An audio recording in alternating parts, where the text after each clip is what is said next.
Hello, everybody. Welcome to this event from the Digital Good Network on the digital good and sustainability.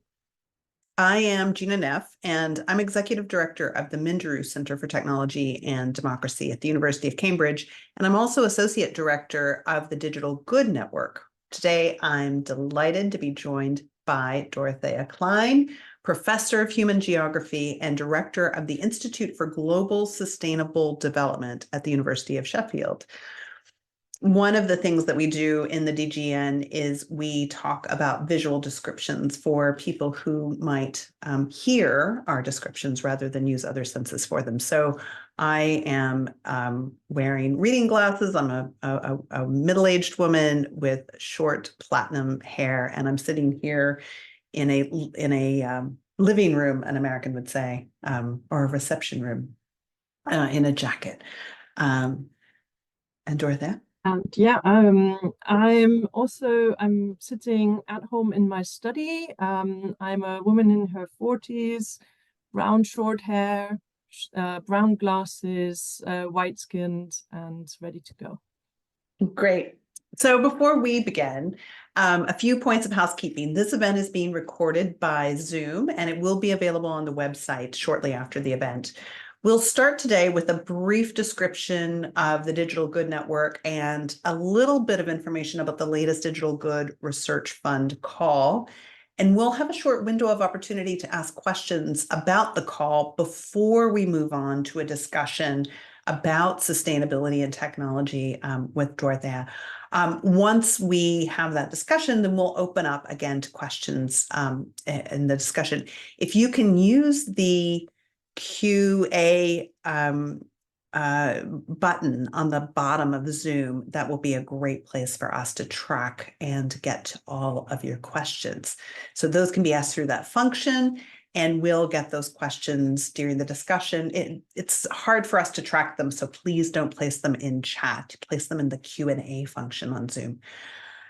We would very much appreciate if you could complete a short feedback questionnaire after the session, and the link to that survey will be sent at the end and via email. So with no further ado, we are going to talk a little bit about the Digital Good Network. So as some of you on the call will know, we are working to build a community, a research community really focused on what a good digital society should look like and how we could get there.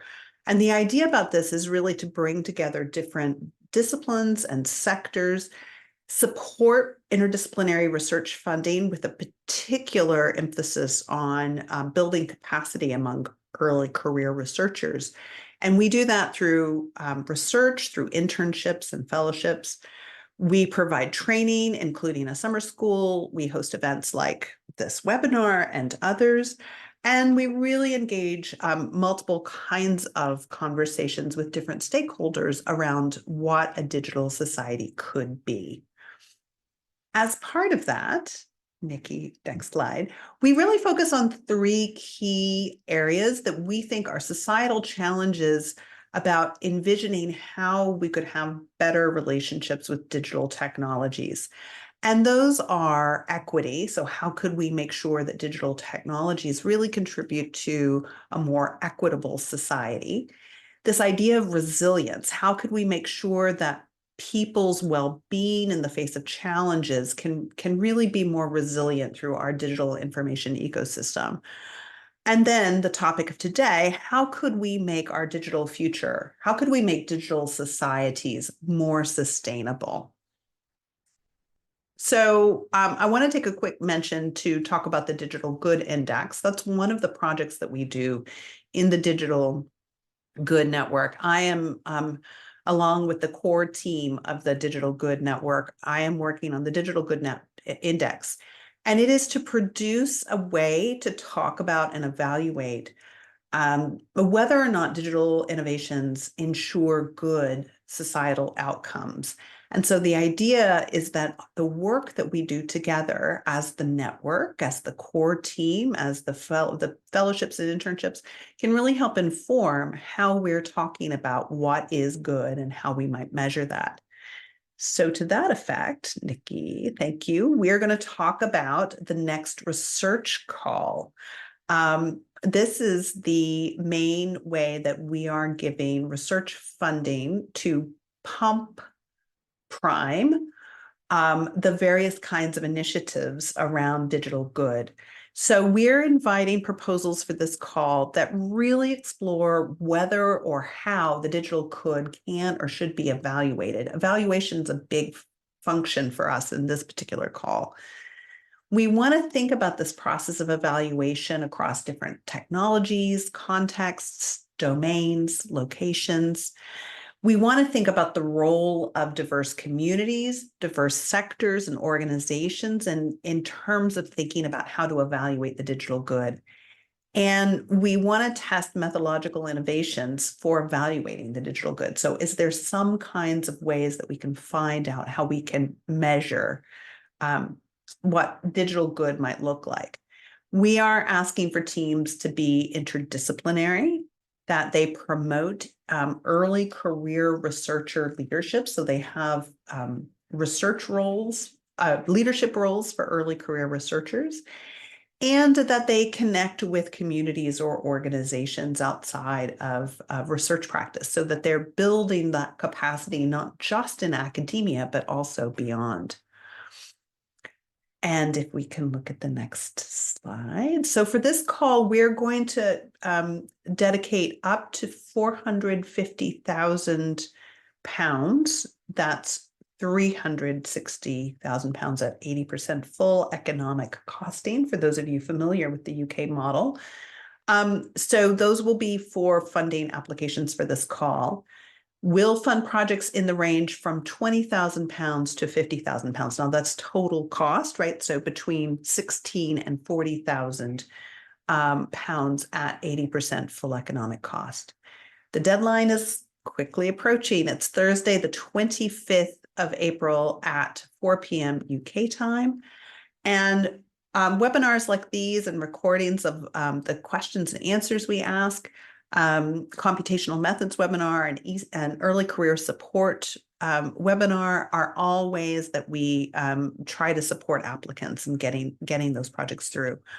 Our website, which is on the screen and will be shared in the chat, I'm sure, digitalgood.net, will have the full details for that, including eligibility criteria, the scope that we're looking for, and key dates. I want to underscore just before we go to questions, I want to underscore that the one thing we are looking for in this call are we're hoping to fund projects as well that look at this question of sustainability. Nikki, I think that's the last slide we have. Great. I think that's the last slide we have there. I see some things in the chat, and I'm starting to see questions pop up in the Q&A function. Yes, great. Thank you. Agnes asks, could we please say a bit more about what we mean by promoting early career leadership as a criteria for the proposals? We would like to see proposals that have a PI or a co-I, so a principal investigator or a co-investigator who is named as on the proposal who is an early career researcher as defined by UKRI. So that means people who are in these early stages of their academic trajectory have the capacity to lead on these grants. I hope that's answered your question. Anonymous has said, I have a question regarding the digital good fellowships. Can the fellow be employed with a social impact for-profit enterprise that is working in this space? That's great.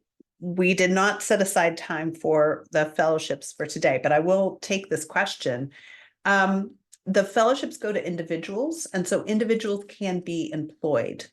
Those fellowships are meant to bring people to the research institutions listed among the core team. I'm going to forget them if I try to list them, but they're listed on the website. And yes, they're not meant they're not meant primarily for academic researchers. They're meant to bring people from outside the UK in, and they're meant to bring people who are not traditionally thought of working in academia, being able to work in those spaces. So absolutely, fellow can be employed in a social impact for profit, or actually could be working in a nonprofit. Any other questions? We have a few more minutes. I see 2 questions. Will there be support for the visa process for international applicants in the UK? I'm not sure of the answer to this question. I think the question is there can't be support on this, but I'm not sure of the answer. Gina, would you like me to come in Yes, briefly please. on that one? Ruth, please. Hi, everybody. I'm Ruth, the network manager at the Digital Good Network. So in terms of visa support, we would actually request that, if people are applying to the fellowship scheme, looking into the visa situation is the person who is applying. It's their responsibility to do that. We are able to provide, say, if a letter of invitation or something like that is required, then we can support with that, and we will cover costs of visas. But it is the applicant's responsibility to do that investigation and to make the necessary visa arrangements. Thank you, Ruth. So helpful. Yes, the individual will do that work. The costs and the letter of invitation can be supported.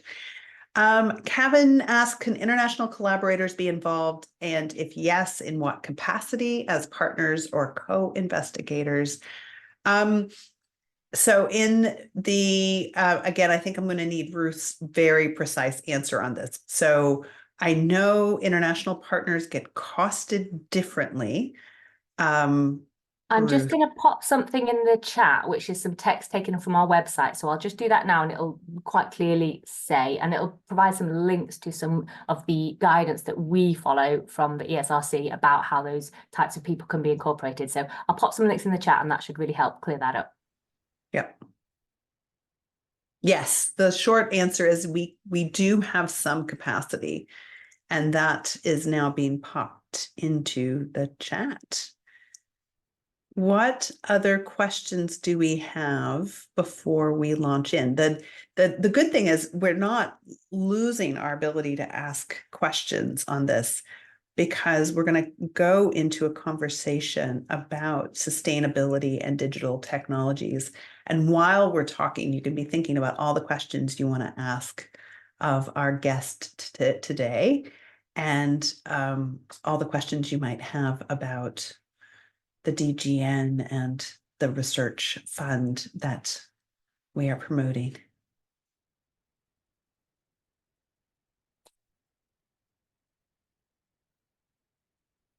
Regarding interdisciplinary partnership, does that need to be interdisciplinary academic partners, or can it be interdisciplinary non-academic partner? Absolutely. So we are hoping that people do connect to organizations and groups, and can you work with organizations and groups that are bringing a different kind of disciplinary perspective that you'd be bringing, that the PI would be bringing to the project? Absolutely.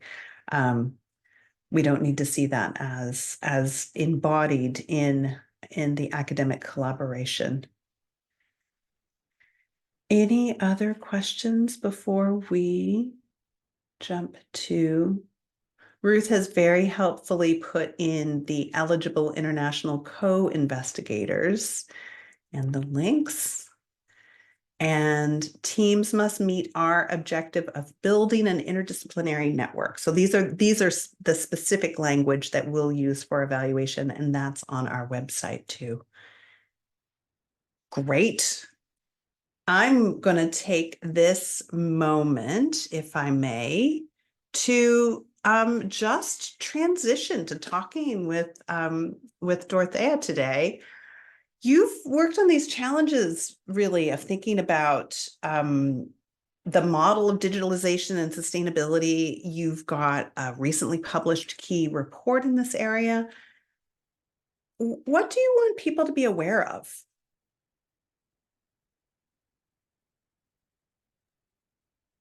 Thank you, Gina. Well, first of all, also, thanks for inviting me, and congrats to everyone involved with the Digital Goods Network. I'm delighted to be part of the College of Experts. And I think this area, sustainability, is really, I guess, where I intersect particularly with the network. Partly as director of the Sheffield Institute for Global Sustainable Development, where we talk a lot about the kind of futures we want to see and the diversity of perspectives globally in terms of what futures we might want to see, but also the big challenges of our time. And within IGSD, I lead the Digital Data and Innovation Group. And in a sense, this question about digitalization is therefore in my work is already framed under this umbrella of sustainable development. But then when I interact in policy circles or commercial circles, it's as though these two sides don't actually talk to each other. You have a sort of a digital community, which is talking about digital harms. And one of the reasons Digital Good Network exists is also to talk about digital goods. But then also is sometimes oblivious to the material realities of what the digital is built on. And on the other hand, sustainability activists are sometimes see digital more as a distraction or not their main focus. And so those communities are insufficiently talking to each other. And yet at the moment, it's clear that where digitization and sustainability are brought together, frequently it's seen as the digital being somewhere helping us to basically solve problems of sustainable development. When actually, and this is what our report basically argues, the current model of digitization is deeply unsustainable. You wouldn't necessarily know that as kind of the main question or the main issue when you listen to the sort of hype that accompanies a lot of the discussions about the futures that we might want to see. But we need to, and this is why the report, I'm going to hold it up. I'm sure we're going to see a link posted to it soon, is called Digital Reset. And the subset is actually says, redirecting technologies for the deep sustainability transformation. In other words, digital reset, we actually need to change the way that we think about digitization. And this means we need to think about energy use, e-waste, circularity, all of these things in a much more profound way. And I can say a few words about how the report came about, but don't know. Please. I mean, I think that'd be really helpful, and I would love to hear more. I think this picking apart that digital is sustainable or digital is green is something that is really hard.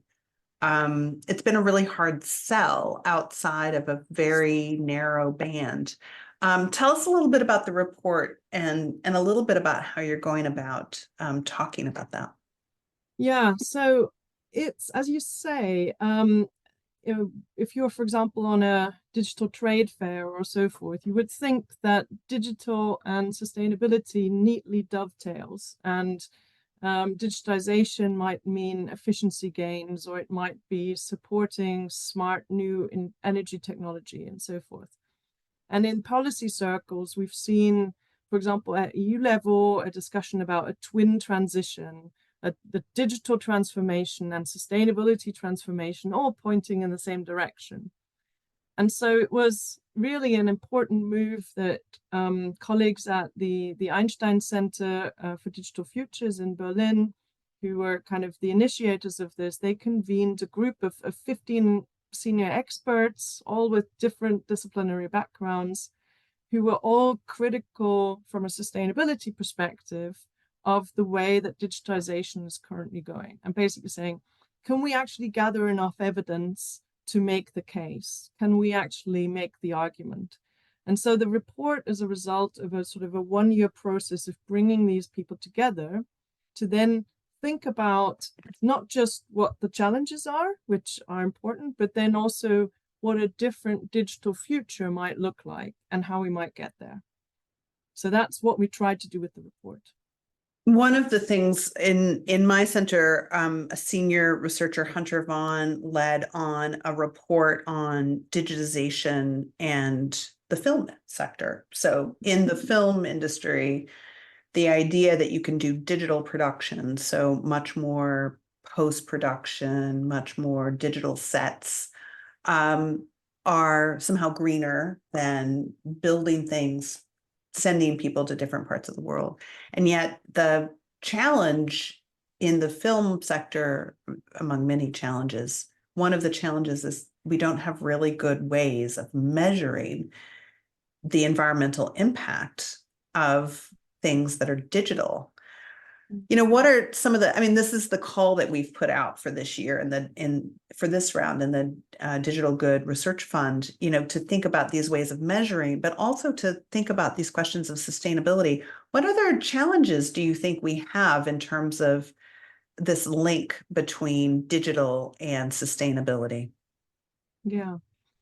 I mean, there's obviously a number, and I'll just mention a few, but one of the key ones that comes up and again comes with its own measurability challenges, but a core one is electricity use.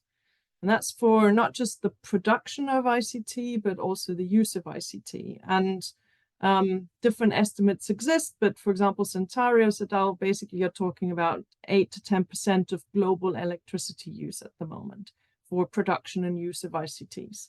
Now, that's a huge chunk of what is currently being used, and also we need to think about the carbon emissions that come with that. And actually that electricity use is estimated to rise until 2030, again estimated 50 to 80% rise. So we're on the wrong trajectory on this. And this is now added to that, we now have an increase in smart devices, we have Internet of Things, we have very intense, energy intense AI, which requires for, you know, everything from model training to actually model development and then model use, requires energy. And then on top of that, a lot of our digital usages is becoming increasingly video based. And that means that, you know, it's much more data intense, it's much more energy intense.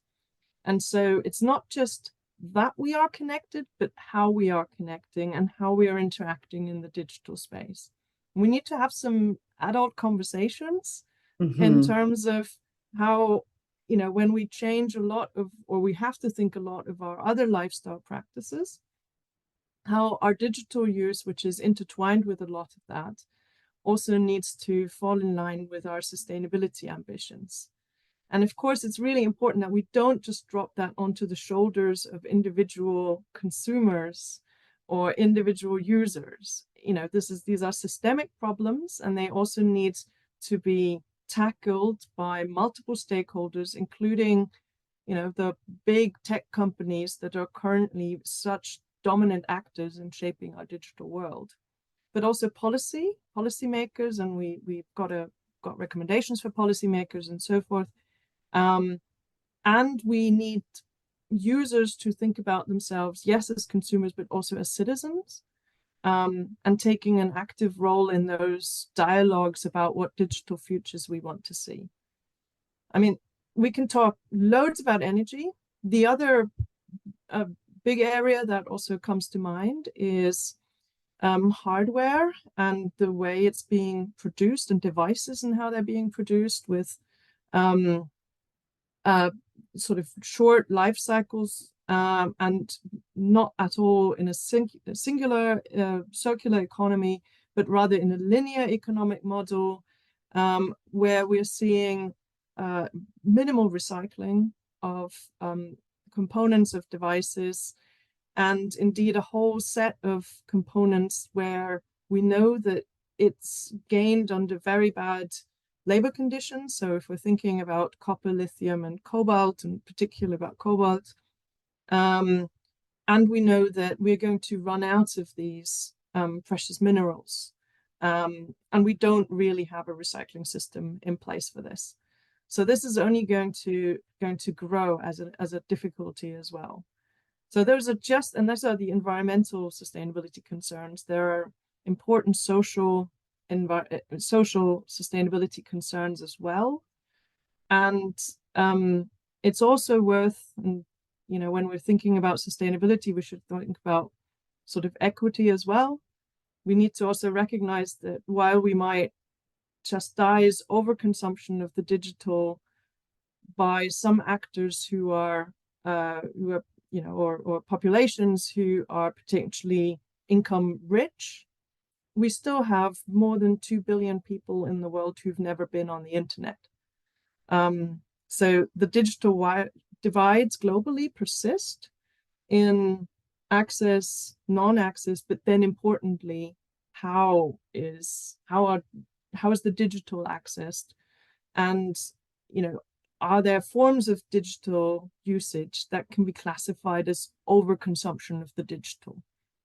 And we need to tackle that also, culturally, as well as economically. And we need to go on. Yeah. Oh, I was just going to say, I think that's actually one of the really hard problems, because it means making societal choices. Yeah. Right. Well, it's I not think something that I, as a consumer, I can't say, oh, this particular technology uses more electricity or has a bigger carbon footprint or is more destructive in its life cycle, environmental impact, or, fill in the blank. I mean, often that information is so hidden from the end consumer. I think there's a principle at stake, which is that collectively we are much more powerful than when we are atomized individual consumers who are trying to do the right thing in the wrong structures, as Heuswig would describe.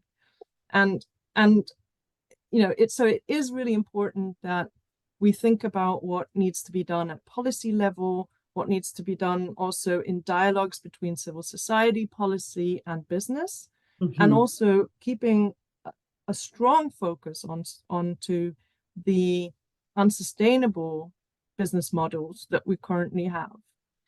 But it's also right that there are small initiatives and areas of kind of hope and important work that is going on that's worth mentioning. So for individual consumers in the UK who are wondering, what phone should I buy, what laptop should I buy, or so, the Ethical Consumer magazine has been running comparison tables with different environmental criteria for some time. Some of it's subscription based, but some of it's open. So with some time, and time is always the issue, people can do some individual research, and it's right to reward companies who are doing the right thing. And for a while there was, and there still is, Fairphone as a real alternative, as a mobile phone company that's trying to do things differently. For laptops, it's a question of relative performance. Right. And you can see in the different indices that, that there is no ethically produced or sustainably produced laptop on the market. It's a question of, better and worse corporate practices. I might push us to come back to this question of what people can do, and then mindful of people on this call. We've targeted UK and other researchers. So thinking a little bit about what research is needed, I think might be interesting to hear from your perspective. But I want to really, you've got this report, this digital reset report, and you talk about solutions in there, but you really have a set of principles, like a principles-based approach that you and the team of experts have come up with. Talk a little bit about that. Sure. Yeah. So I think we sometimes have a tendency to take a given normative situation as static. And what we tried to do basically is to ask some question about what would be at the principle level, not the practical kind of implications, but the principle level. What would a sustainable digitalization look like? And so we came up with these 7 principles, and I'll just touch on them very briefly. But basically, one is regenerative design. So a design of technologies, hardware and software, which should be determined by democratic and participatory processes and be designed within ecological limits. So that would also mean designing for regenerating natural ecosystems and supporting social cohesion rather than polarization. So number 1.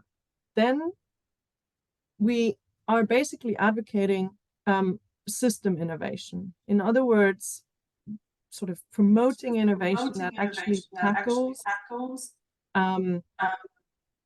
the sort of the systemic level. At the moment, we have a situation where frequently, take for example, agriculture and in some cases transport, we have digital solutions which effectively trace the existing status quo. And in some cases, that's quite an unsustainable model. In some cases, the agricultural model is not sustainable, but we're making it smarter or faster and more efficient. So what then system innovation would be to recognize that the system itself might need changing, and then seeing how the digital can come in and support that change. Third principle is sufficiency. So at the moment, a lot of the time when we talk about the potential of the digital, we're talking about how we can make efficiency gains. But by talking about sufficiency, we're actually asking a question about how much digital is enough, and how much do we actually need the digital to lead flourishing lives. Fourth, circularity. So this is sort of well rehearsed in some policy circles, but it's basically how can digitization be geared towards achieving circular production, and that's both in the ICT sector as also in other sectors. Fifth, sovereignty. So this also has a lot to do with data. So the use of data should be geared towards extending citizens' freedom of choice and reducing dependencies and giving citizens more control over their data again. Sixth is resilience. So this is how to use digital technologies to decentralize the economic system and therefore make it more resilient to shocks and crises. Slightly different than the resilience that you've got in the digital good network. It's a definitional concern. And then importantly, our 7th principle is equity. And I think that, you know, it could have been our first one. It doesn't matter. The order of principles doesn't matter, the numbering. But digitization needs to be designed to improve social and environmental equity. We've already mentioned digital divides.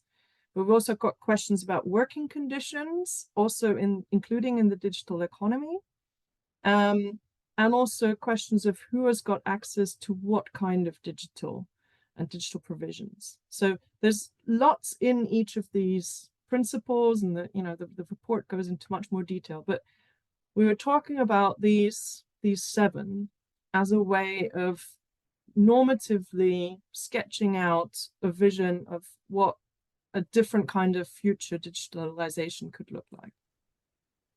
And I think that's really interesting, right? Because it's a set of normative values around something that is actually quite concrete, able to be empirically assessed, able to be judged and evaluated. But that this, this is one of the reasons why we turn to you as part of our College of Experts, and how we are learning in the Digital Good Network so much from you and your work, is this question of in social science, we often shy away from normative values, but to say no, our empirical work should be driven by this principle, and this principle should guide where we go, because that's a non-negotiable. That seems to be fundamental to the approach that you're taking to sustainable digitalization. Yeah, I think to suggest that we are somehow neutral as social scientists probably stops at the point where we ask ourselves, what's my research question? And our research questions already are framed by our concerns. Non-concerns are linked to our normative positions. So if we are worried about climate change, then we have to ask questions about the cost of AI as well as the potential. And the cost would include, if you have an honest calculation, then the cost would also include the energy costs of AI, not just financial costs. So, you know, it's basically linking up our thinking, and I think in a transparent way. Sometimes when people don't acknowledge their normative framings, that's not because they don't have them. It's just because they're not making them transparent. No, it's a great way to think about it. This reminds me, okay, I'm going to prime everyone to, that Q&A function, that question and answer function at the bottom of your Zoom screen. Hopefully it's the bottom. I'm making some assumptions that you're looking at your Zoom window like I'm looking at my Zoom window.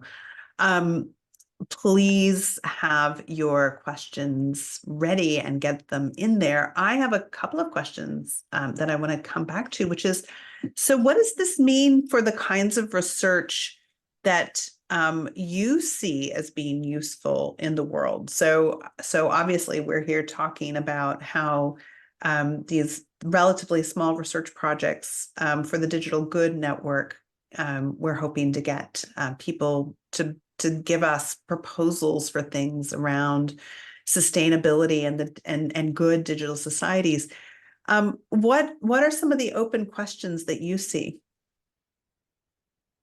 Yeah, I mean, here's really the power of interdisciplinarity that kind of comes to the fore. So it would obviously also depend on people's existing research strengths, but we in our interdisciplinary team of researchers, we had a colleague coming from law, for example, who was exploring how competition law can be used to actually question the data monopolies of particular actors in the industry, and exploring how much is actually possible to think about data also as a public good in future digital society.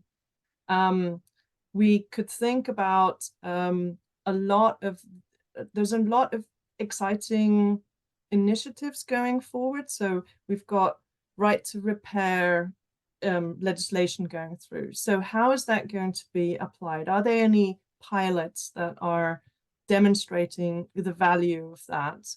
And I think for relatively small projects, it might be case study work. But it would be really interesting to see and bring out some of those kinds of alternative models. We need research on alternative business models. So at the moment, we've got a whole long list what's wrong with existing business models and how a lot of them are encouraging very high digital consumption, including advertisement consumption. Okay, so then we need research into alternative business models, for instance, in the digital economy. And then there could be a look into some of the available data at the moment, into traceability, into questions of greenwashing, and to what degree the recent policy initiatives against greenwashing are actually useful, and how much greenwashing there is, for example, in the digital economy.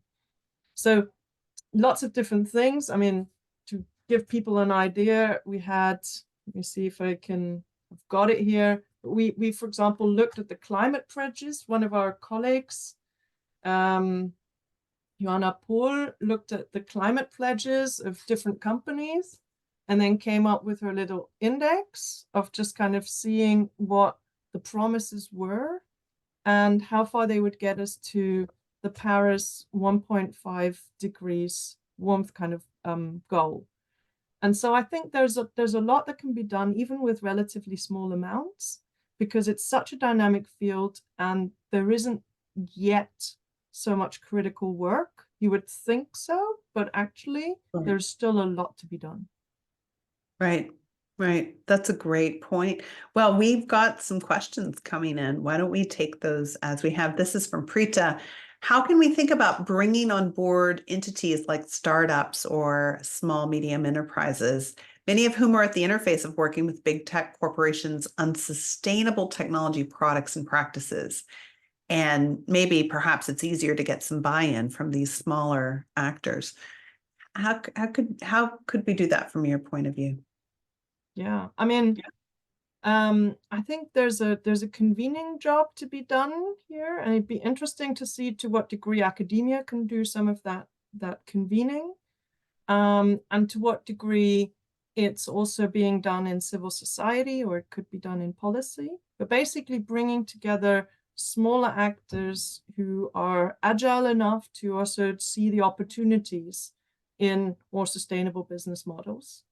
A good example that I can think of is the Bits und Bäume conference in Berlin, which basically for the bits brings the tech entrepreneurs and the civil society actors from that scene in, and for the Bäume, the trees, are bringing like the eco activists together. And then they have this amazing, they just take out the university for a weekend, and they basically have a big demo stall, lots of networking, lots of stands.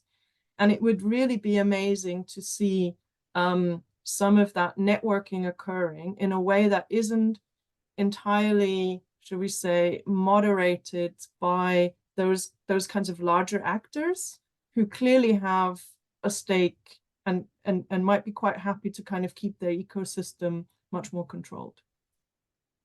Yeah, that's great. We have another question. How can we overcome the challenges of translating sustainability principles to policies? Policymakers in the digitization sector seem to be focused on digital growth, and digital policies and climate policies are still disconnected. And this is from Felipa.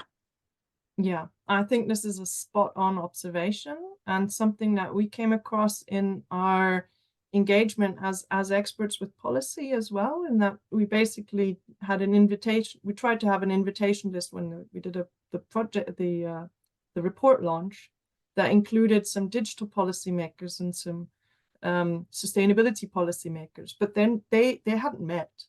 They didn't necessarily know each other. So we engaged at European level and at UN level with those policy communities, and it's really important that they talk to each other. There's loads more on that also in the report, but I think it might be my impression, but it seems to be that we are hearing a bit more about sustainability concerns in the digital space, and I'm more hopeful than I was even 2 years ago that the argument of connecting sustainability policy, including net zero, and digital policy is, I wouldn't say about to be won, but that there's more people connecting those dots. The challenge, I think, is to ensure, how do I put this? There's a lot of lobbying money in tech, right? And so there's a mountain to climb when it comes to engaging policy with the more problematic sides of tech, whether that's around privacy or data and sustainability. But maybe we can learn from other battles where it has been possible to nudge politicians to actually be a little bit more assertive towards large business actors.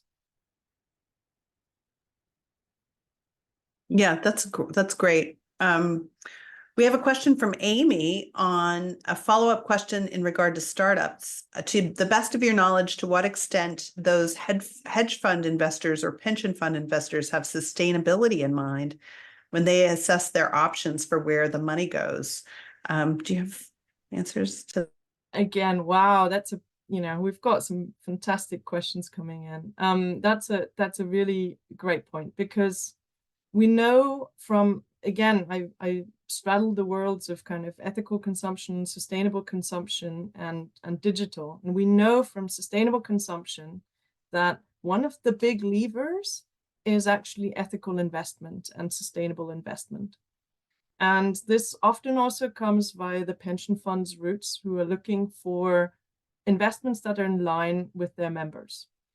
And so if we could join up the dots of basically having pension funds who are looking for ethical investment outlets to actually give relevant grants to sustainable digital startups, then we would have a wonderful sort of logical chain of diverse actors who still have a joint purpose and a joint value system in common. So that's, I think, is a really exciting path to explore. Bearing in mind, however, that, again, dominant actors in the tech sector are very good at buying up initiatives and small startups that look to be potentially threatening. So my other caveat on that would be, how do you make sure that those startups, once they become or look successful, remain independent and actually continue with their purposeful direct trajectory? We launched earlier this year a report with Venture ESG that is trying to bring those environmental sustainability and governance questions into how venture funders think about and evaluate their portfolio of startup investments.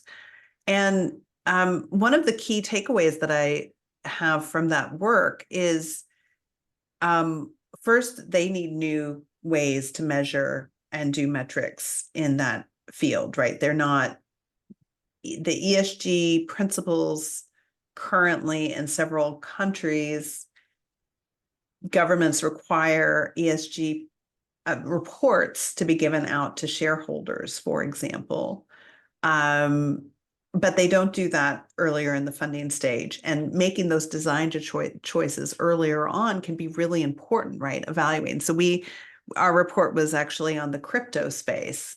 What could the ESG world and set of tools be one way to push the crypto currency startup world to think about how they design early on and build out systems that use less energy, are less energy intensive, are greener. And the challenge is it's going to be really hard. It's just not the language that was used in that community. And without the support of people who are the backers of funds, you don't get very far. So there was some room to do that evaluation if a fund presented itself as being green or ethical, or but that comes from the investors who have put the capital into the funds. So there's a lot to do. So we are, oh yeah, please. I mean, just to put another sort of future marker into the mix, I think the digital product passport that is currently being discussed again at European level, which would increase traceability of supply chains and have a whole host of metrics and information attached digitally to a product, could potentially be a game changer in terms of the expectations that consumers, but also, for example, investors have in terms of what companies know about their product. And so I think that trajectory towards greater traceability, greater accountability is a really important part of the puzzle. And we should try to ensure that companies that invest in accountability, even if that means that it shows that things are bad at the moment, but we're on a journey and we're improving. I think that's a great way of doing that, right? Of thinking that if we've got the benchmarks, if we've got the measures, if we've got the ways of evaluation, we can demonstrate the improvement. Oh, did we lose you or did we lose me? I think Dorothy is frozen. That is unfortunate. We'll give just a moment to see if she comes back. I'm going to drop in our cryptocurrency report. Oh, here we go.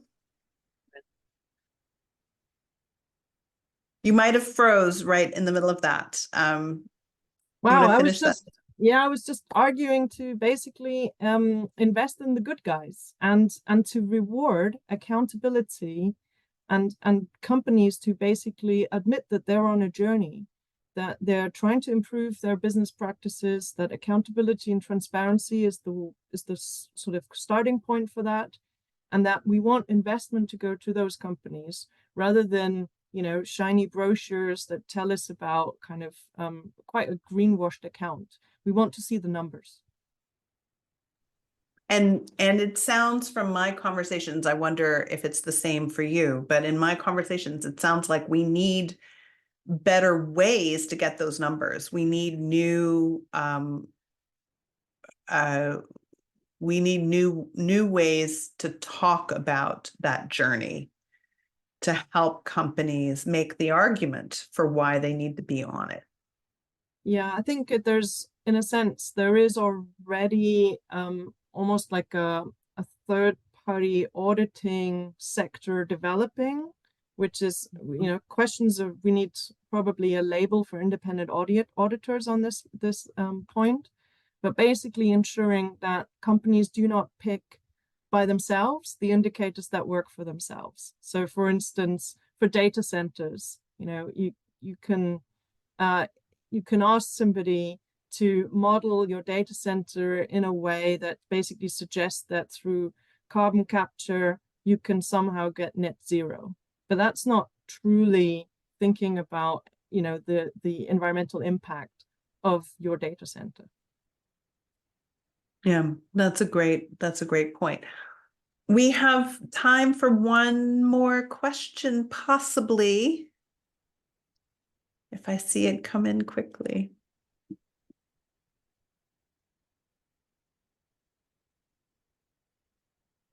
I've really enjoyed this conversation.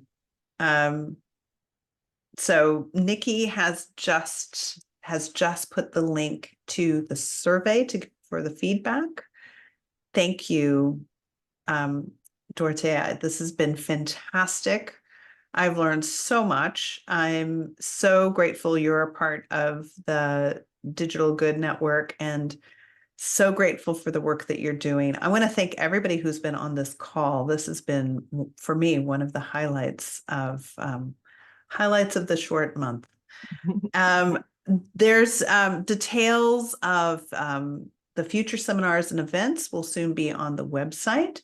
Don't forget the Digital Good Research Network, sorry, the Digital Good Research Fund deadline is the Thursday, the 25th of April at 4 p.m.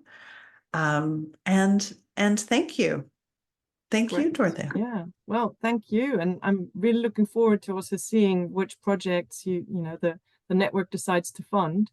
And then also, you know, being around and having conversations with those co-investigators and PIs and anyone else on this call. So thanks also for tuning in, and thanks for a great conversation, Gina. Thank you. Thank you. And thank you to everybody on the call. Enjoy the rest of your day wherever you are. Thank you. Thank you, Claire, for being a part. Thank you for all of those joining in, and we'll have the recording soon. And any questions that you have about the funding call or any questions about upcoming events, please be in touch with us at Digital Good. Thank you. Great. Goodbye. info@digitalgood.net. Thank you, everyone.